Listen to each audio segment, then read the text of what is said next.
Hello, Namaste.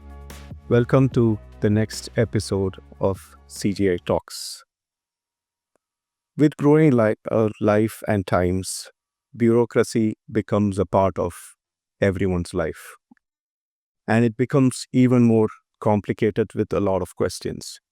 But when you have the right person with you to answer those questions, bureaucracy becomes easier.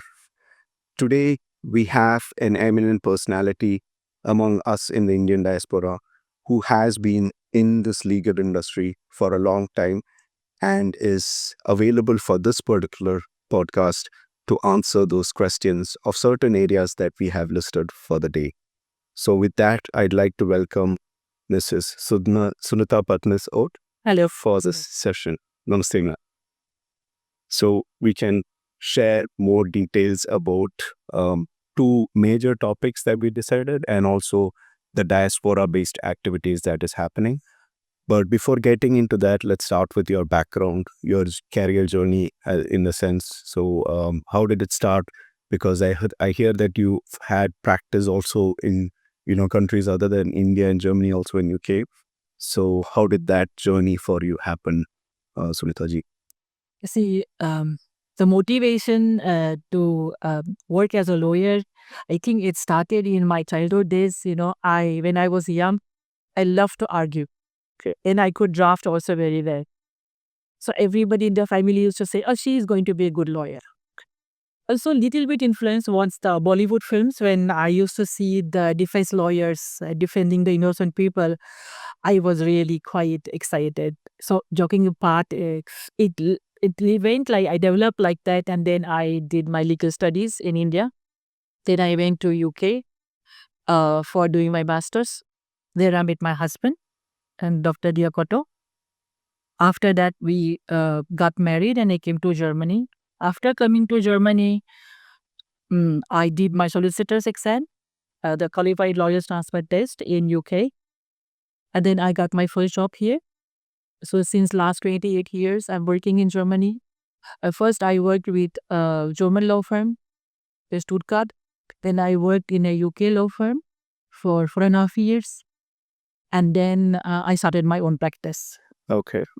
And so since about 22 years, I have my own practice, SPA Solicitors. Okay. So which year did you move to Germany? 1995. 95. Okay. So how long was your practice for a private company before you started your own?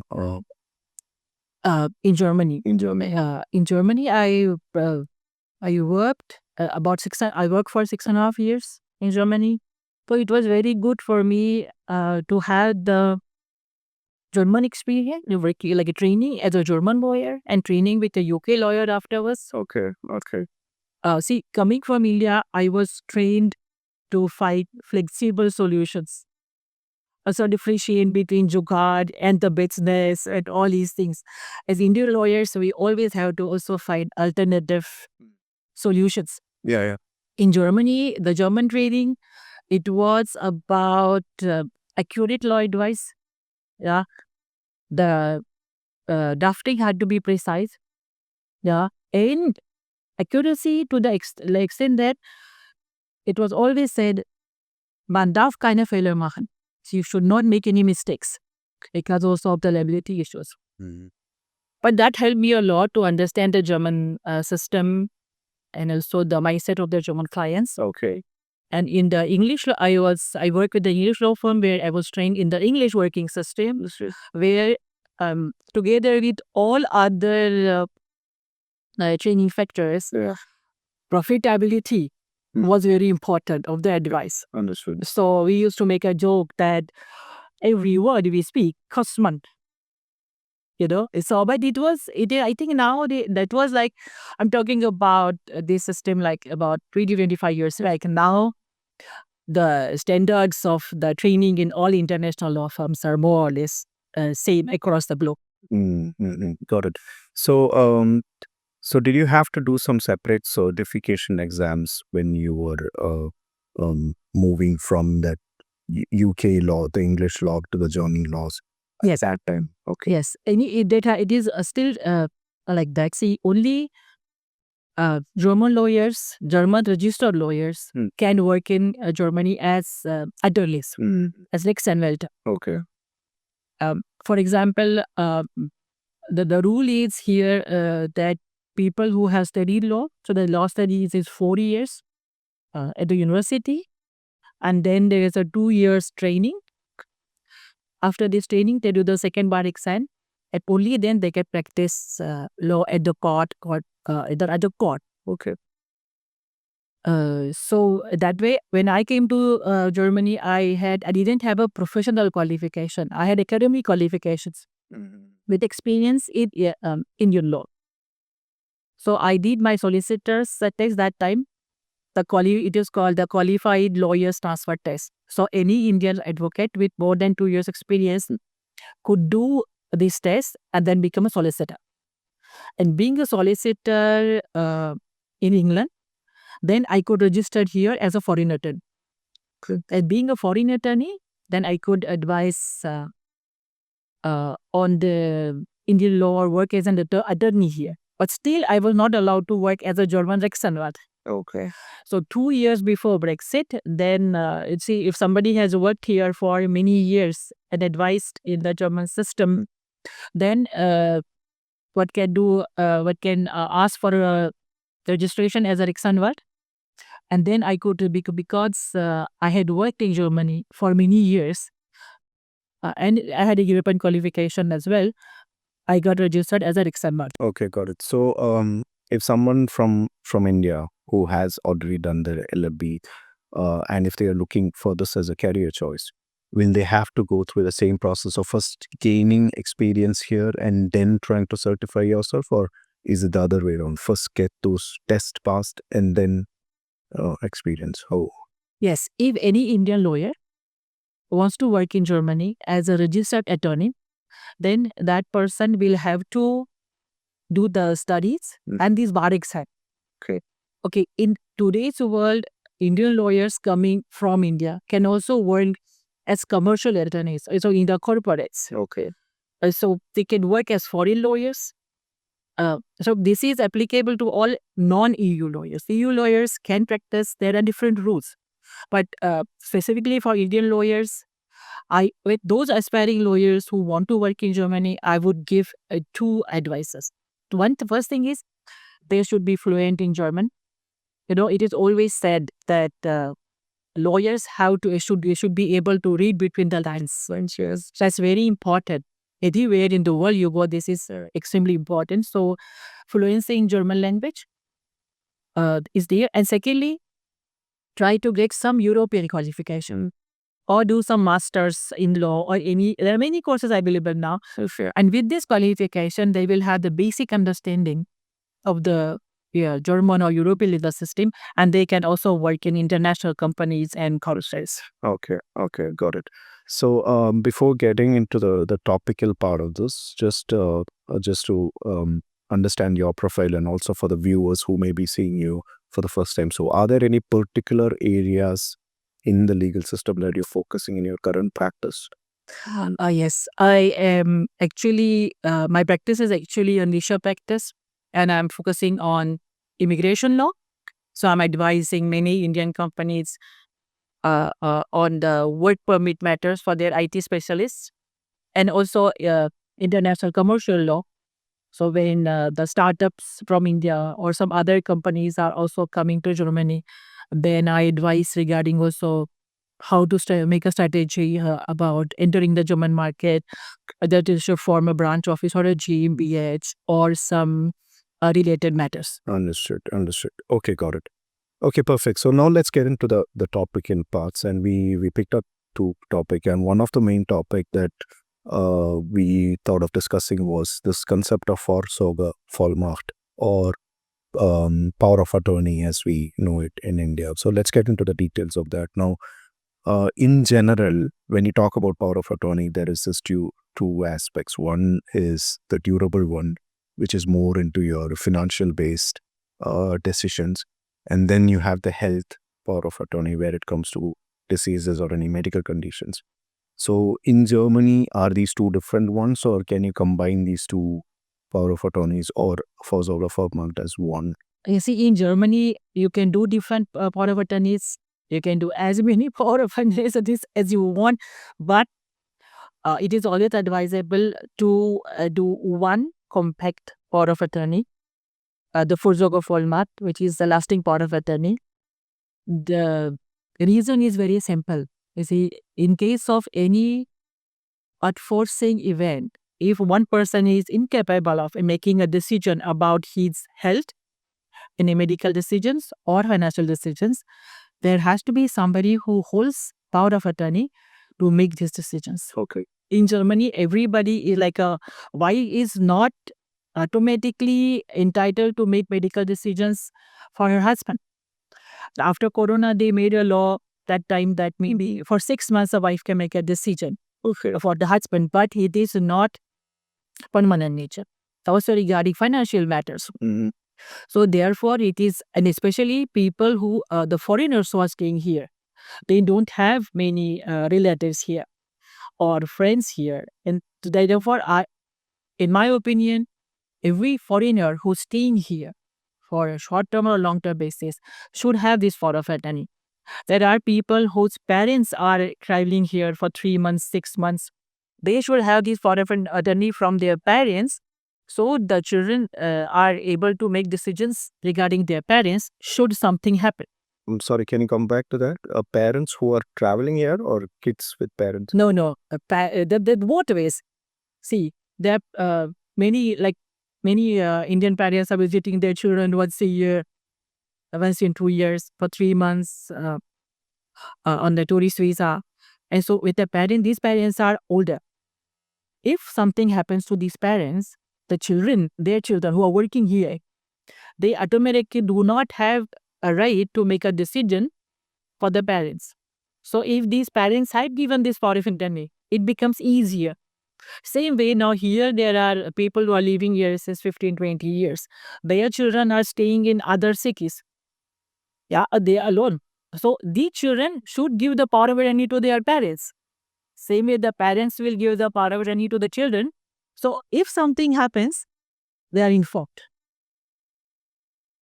So this is a very important thing. Germans, even this became very prominent now as a step for Zogo step after Corona, because in Corona we really felt the need for this. So this is a draft given by the German government. It's a bilingual draft of the Vorsorgevollmacht, which contains all the elements like financial, the medical, and then one can just go through this, put in all the details, Mhm. yeah, sign it, date it, and then this is effective. Okay. It is important from financial point of view to notarize it. So sign it in front of a notary. Then the banks will also have no problem, because sometimes the banks will ask for a notarized power of attorney. Okay. May I see that? So what are the legal implications of this? Like, Well, this is, once a person has signed this will run permanently. If there are any changes, for example, sometimes the people get divorced. So if the husband has given the power of attorney to the wife and they'll divorce, then one can just tear it off, make a new one, okay. and get a signature again notarized, and then it's effective. The process has been surprisingly very easy here. It's just because this is very important, and this, although even the power of attorney is not notarized, it will be still effective. And these also, there is also a register where one can register this power of attorney in case or somebody is having an accident or something. The hospital can they check in the register and say if any power of attorney is kept for this person. Okay, but it, So in that case, can I revoke or change this once it is signed? yes, anytime. Okay. That's not a problem, because when somebody has, you can see financial matters change. As I said, the relations change, friendships change. So in that case, one can just, as I said, one can just tear the old one and make a new one. there in the sense like meet your notary, explain it to them. No, there is no need to explain. This is one's own will. This is out of my own will. So I today say so. Today I say, okay, I have given the power of attorney to my friend, and this friend goes back to India. Then what? The important thing there is this person whom you're giving the power of attorney should be easily available in Germany. Okay, so just like that, can I also have this with multiple persons? So not just one trusted person. Can I name multiple person for the same power of attorney? Is it possible? Yes. It might cause complications. And you see, you can have one person for medical purposes, and you have one person for financial purposes. Yeah? But if you had two persons for medical purposes, in case of emergency, they should be able to agree. The whole idea is to have this power of attorney to make a decision in case of medical emergency, and those people should agree. But we had cases, for example, we had a case when the one woman said, no way I'm giving the power of attorney to my husband because he doesn't understand anything from finances. Okay. So she said, I would like to give my brother the power of attorney for my financial matters, and for medical reasons, my husband can decide. And that was okay. So everybody will, I think, have to think from one's own perspective, whom one trusts, and who, as I said, who's easily available, and then make this power of attorney. So is it possible to change the notary halfway through? Yes. It is possible. See, notary is notarizing that particular document. Then there will be a new document, and people might have moved cities. So no, as long as you are going to a proper German notary, it is fine. Okay. Okay. So when you have this trusted person, what are your factors for deciding, or me as a person, what should I decide about her? Is it things like, knowledge of German or legal knowledge? Should I consider this? What would you advise to a person when you choose her? I think trustworthiness, and as I said earlier, easily available. Okay. If somebody has made it an accident, is in the hospital calls this person, we need to do this operation. Can we do this? There's a question of life and death. In that case, if somebody is in India, that person, until he comes to Germany, is going to take time. Therefore, this person should be easily available in Germany, and of course willing to help. That these are the main criteria, I would think. Okay. Okay. And so in this, is there a section where you can clearly communicate what kind of support I should be expecting when I'm immobile and when I'm not able to take a decision? Yes, you see, this is a German document, so they have covered all possibilities. Okay, so it's a very good document, and in case of complicated human relationships, in complicated financial relationships, one can always make a will or a testament separately and write down all these things. Understood. So in that sense, I don't have to worry about am I clearly thinking correctly? Because normally when you live a normal life, you won't think of those possibilities, what happens to you when you're medically not able to respond, right? So how can I clearly think as to what all of those factors should come into this document? Will the notary help me with that, or? Yes, if somebody is not cleared, as I said, in case of complicated medical history or also complicated family relationships, one can always go to a notary, and a notary will then help the person to draft a power of attorney accordingly. Okay. Of course, it will cost some more fees, but that shouldn't be a big problem. A lawyer or a notary will always be able to draft a power of attorney according to the wishes of a person. Okay. So this doesn't have a difference if a person is a permanent resident in Germany or if they are going to stay only for a few period. According to your advice, even if you're living here for a short period, it's always advisable to have this document Yes, ready. more than 3 months. If somebody is staying here for more than 3 months, and especially people who are coming single, who don't have anybody here, it's always important to have this kind of document. So in case of any emergency, There will be a starting point, whom to contact Mm. in case of emergency. Okay. So including students. Yes, for students especially. As we also have seen cases in last years where students met with accidents, and then there was a problem. Okay, sometimes it's evil. In case of medical decisions, doctors can make the decisions. Yeah. Doctors will have to make the decisions. But regarding financial matters, I have seen people, single employees, and so some extent students, they are working part time here. They have some money in the bank, or the employees who are working and having some money. They saving the money for their old parents in India or to support their family. And there is no power of attorney. Money is somewhere in a German bank. You save some money, and then if something happens to this person, And the parents. parents are there. Parents don't have any idea. Access to. They don't have access to the money. So if there is somebody who's mentioned in the power of attorney, that person can talk to the bank. See, these are the dependent parents, or this is the dependent family, and this money can be transferred to them. And so this is very important. Otherwise, the banks are not, they don't know where to go in India, how to contact these persons. And all the money which this person has saved for his parents will be probably lying in a bank account. Got it.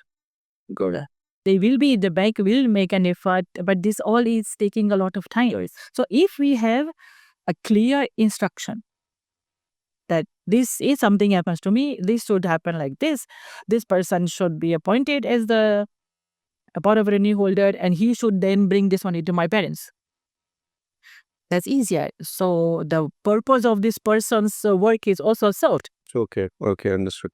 So before coming to the next question of are we facing more number of cases since this is not there? Let me ask one more question as so how is this process for this? Is it easy nowadays? Are we starting this online, or should we physically be available at a notary to start with this process of a force order for But one can fill up the form before. The signature has to be in front of a notary. As I said, there is also a government office where one can go and sign the order of attorney. Is this form available online? Yes, yes, this is online. I share the link with you where one can download the form. Okay. And it's always important to download the current form because there might be a few changes. And this is the form suggested by German government. So they have thought a lot about all possibilities in life, what could in various aspects. So it's better to have this form. And as I said, if something is not mentioned in this, one can already make a kind of will or a testament and write that down. Okay, understood. Okay, got it. So the last question regarding this is, now we have being Indian diaspora over here. So do you think because this document wasn't there, have there been cases where a lot of challenges were there? You mentioned a few, like Yes. students who Yes. had, Yes. and But since because I'm an Indian lawyer working here, I get many cases. I also work with the consulate sometimes together or some other associations where when such a thing happens, we have to give them advice. For example, there was a case a few months back. There was a lady she came as a dependent with her husband, and suddenly the husband had a stroke, and she didn't speak a single word of German. She didn't know what to do. Yeah, and there was no power of attorney. And then the hospital was really worried, like, how do we take the further decisions, what to do? When it went to the court, so if there is no power of attorney, it goes to the local court, and the court will then decide a guardian for this person. The court will see, is there any family? Are there any friends? And if there is nobody, the court will then appoint somebody from the German community or their community as a local guardian. so even being a legally registered spouse doesn't give you the freedom of No. choice. So this lady's brother came from India, and he was making all decisions. And then, if at all, this lady should be the power of attorney holder, not the brother. One point which you asked me before, about the person. That person should be also able to speak German. German. That is very important. Oh, so the trusted person in your power of attorney. Yes. Okay. If he is able to speak German, it makes a life much easier. Because in this particular case, I was saying you should have somebody who speaks German. You see, this in case of emergency, then of course I'm not blaming them or I'm not saying it just when there's an emergency situation, one doesn't think properly. Oh, in that's why it is important to think about it before who can help. But there have been many cases like this. Okay. So therefore, we are very keen to create social legal awareness about this. This is understood. Okay. Okay. So now let's switch from this topic and another upcoming trend or opportunity that we see a lot of cases for Indian diaspora or aspirants who come to Germany is this whole concept of Chancenkarte or opportunity card. To switching to this particular topic, we see cases where we have like experienced graduates who are coming over here with this opportunity card, but suddenly they have the perspective changes for that uh, uh, they have very less interview calls and all this. Obviously, the market is a bit frozen, I would say currently, is at least from my understanding. So do you think there are also considerations that people should think about that when it comes to such facilities that is there, like a opportunity card? Or what is your view on that? Yeah, you see, the fact is, Germany is lacking many professionals in various areas. The fact is, there are many qualified people in India, but there are a lot of challenges for Indian skilled labor to come here and work. First of all, um, what's important is this is a generally I talk about this point at the end, but I want to talk today about the first that when somebody is planning to go to Germany on opportunity card, there has to be always a plan B. People in India sell houses, give up the high paying jobs, come to Germany, and somehow do not get a job in the given time because the time prescribed or limited, they are allowed is a limited time in which they can find a job. Therefore, when one is planning, especially in today's situation, there is recession going on, slight recession going on, is a bit, job market is a bit frozen, but there is a hope, like they just going to go better. Yeah. But as of now, when people are coming, they have to keep in the back of the mind that if I don't get a job, there has to be a plan B. I have had cases where people were completely devastated because they sold everything because they said, oh, I had this, I'm highly qualified, I had this qualification, I'm going to land in Germany, I'm going to get a job. It didn't work. And in India, there was nothing to go back to. So this is one point one should keep it in mind. It's a word of caution. It's not to be taken negatively, but it's a word of caution. Second point is the opportunity card is issued to find a qualified employment in Germany. So qualified means as per the qualifications of a person and in that area. So one cannot come to Germany and find a random job and go to the immigration office and say, I want to have a work permit, a blue card. Understood. This is where people have to be also careful because there are also some consultants going in. It is also the marketing strategies. Sometimes they say, oh, Germany has opened the doors, just come, you come and find a job. There are jobs available. Okay. But the job, that's what when you mentioned that people are not getting interview calls. The other reason there is also that many applicants are not doing homework in India. Before coming to Germany, one needs to check the jobs available, see the qualifications you're asking for, Understood. and most importantly, the level of language, the proficiency. Yeah, understood. So I think for Indian candidates, one challenge that happened is they end up becoming overqualified. Yes. Because most of them are graduates who are applying for this. So, so are there particular niche jobs that opportunity card is opened up for in Germany, like health services or anything like that, or this is for every industry that is Well, it is for every industry, but as of now, I think there is more demand in the skill labor, the teaching? teaching non-technical jobs. Understood. See, IT specialists and engineers, the system is set.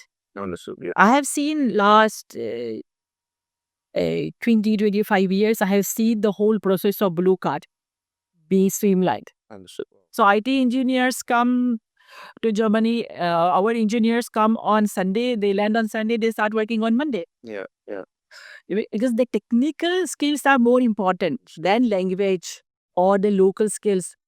Whereas people who are coming and working in the offices, they need to know how the systems work. Also, we had one case where this lady was a very highly qualified engineer, and she had all the qualifications and the more experience which was required for the job. B2, she had passed the B2 language test with very good marks. She landed here, went for the interview next day, and the HR manager said, sorry, we need somebody with a C1 level proficiency. Now the problem is she has made money. Doing C-level course takes 2 months, 3 months. How is she going to sponsor this here? Understood. So these, I think people who are, I do know on the other side that it is very difficult from India to talk to the HR managers here, they get the information. But somewhere there has to be more communication, I think, and they should have the applicants should have more knowledge about the exact qualifications required. Okay. Just so to summarize, a bit of homework has to be done. Yes, And a lot of homework has to be done. has to be done before you reaching it. Okay. Let's come to the next segment of this now. Also, along with your lawyering practice, you're also involved in a lot of diaspora activities. And one initiative that you're very passionate about is the SNAFE Forum. Now, based on my understanding, there's a lot of outreach that you're doing for women, predominantly stay-at-home women, and the challenges that they face, and be domestic and also other career-oriented. So, how would you kind of summarize those activities, and how is your outreach happening for these initiatives currently? You see, I'm living in Germany now about 30 years. When I came to Germany, there will be quite a few challenges that I face. But there are many women like me who face these challenges. So I'm always fascinated by the Indian women's networking system in India, in the family. Yeah. When there was a problem, I will talk to my mom will talk to her sister or to my grandmother, and then we'll find solutions. These are experience-based solutions. Understood. Something like that was missing in Germany. We have various groups, local groups. Women are having networking groups where women meet and talk. And with the increasing population of women who come on dependent visas, you see, I think almost 1/5 of the Indian population here would be women who come on dependent visas with their husbands. Now, these are, as I fondly said, these are women from New India. So these are not only who want to share recipes and think about just domestic things. They're educated. They're highly educated. They were working in India. Yeah. And due to family reasons, they are coming to Germany. So they aspire to do something. They want to do something. But they don't know where to start. So since last 8 to 10 years, we have had discussions with various organizations and also with the government authorities to have a knowledge-based group in Germany. So 2 years back, we formed SNAFE Forum. So Teja Yagi, Bhavana Joshi, Shilpa Gadmadi, Soni Thakur, Dr. Pranna Kulkarni, Malati Krishnamurti, Sumit Anand, Neena Hartman, Chitra Agarwal, Motushi Kuna, Archana Keswan, Dr. Shruti Kulkarni, Swati Rani, Anamika Cha, Mohini Kare, Jigisha Sasrabuddhe, Sunita Parnes Otto, and 590 women more. Okay. That is SNAFE. So these are the women from various communities and very accomplished women from various areas. We got together and we are holding various sessions about employment, so how to find a job in Germany, how to prepare a CV. Then we also have a workout and healthy living group where we are sharing the tips about how to have a healthy living in Germany. Then we have a Bhagavad Gita group where people are with women. I think it is a mental activity. Okay. Important thing is to have these activities where the Indian women here can connect with each other and thus integrate into German society. Okay. So are you opening this also forum for challenges that they face that they may not be able to express to to a wider community, like women-based domestic challenge or mental health challenges? It's Yes. that I know. Yes, we formed a SNEA support group Mhm. 2 years back. So this is where women who are facing some domestic problems or mental health issue problems, they approach us. And so we have a group of experts. We also have medical doctors into this group where we address these issues, because this is the preliminary support which one needs just to be able to understand that, okay, this one has to recognize I have a problem. And then one can decide, okay, this is a problem, then how this can be sorted. Then we always send them to a psychologist or psychiatrist or many, I think, but in a many cases, as, as going back to the Indian Mm. women's family advice system, many problem can be solved at a preliminary stage itself. If a proper, so there was one lady came to us and she had problems with her mother-in-law, the universal problem. Yeah. And so and then it went up to divorce, and then we mediated in between, we talked, and then the problems were solved, and now she has a son and happily living. So it was just the help which we have had in India. Okay. But I have seen that growing up, we're trying to bring that it here. Just the family counseling and some help. Okay, nice. Okay, so for the viewers, I mean, if they want to approach SNE Forum, what are the platforms? Is it like email? Do you have a WhatsApp group or anything like that? Like, Yes, we have a Facebook group, and then they can join the Facebook group. And we have we have a Stay Forum community, WhatsApp community, in which there are all these WhatsApp groups. Yeah. And in these groups, all the information regarding the various activities is kept. got it. Okay. So coming to the final aspect, now you're also involved with the IBF, the Business Forum, Yep. men's being also. So what activities happens there, and how is it germinating or how did? Well, IBF Women's Forum is the vision of our respected Consul General Mubarak sir. So Mubarak sir, in his very first speech on Dusseldorf, he mentioned that he wanted to uh, support the Women's Forum. And me and my friend Nina Hartman, we were looking for such a forum. See, in Sneha Forum, we are doing all the community service, but there are many Indian women who are here who cannot work due to small children or the family responsibilities, but they would like to do some business, or they also would like to do some as a main activity or business, but they need special advice. They are not very big businesses, but they for them making the concept of the business plan will require more attention. Okay. So the Women's Forum of the was formed as a part of the Indian Business Forum. So we are holding until now we held about 3 sessions. Wow. Yeah, and it has been extremely successful. So we are always having the sessions in the packed room, so you see how much it is needed. So these are the sessions where women can ask some basic questions which they might not have the courage to ask in a big forum, Understood. but the same advice is required. Right. So that includes professional, legal, and all this. Any topics that they need to ask in relation to Yes. their work life. Yes, basic preliminary advice, especially now the many women want to know about business opportunities. What can I do now? From 25th April, we will be starting our networking session, networking and beyond.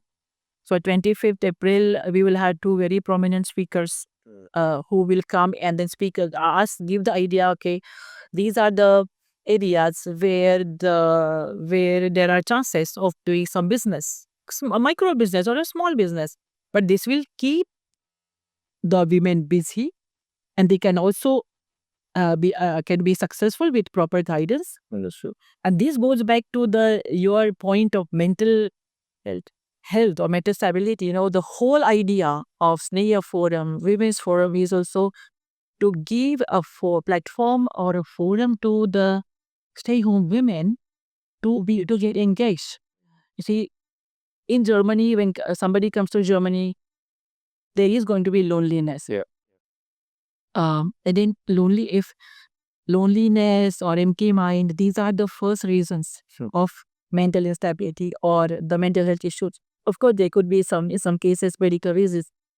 This is where I think the stay-home women should come out, join some communities, join Sneha Forum, join IBF, or there are many all over Germany. There are various associations, and get engaged.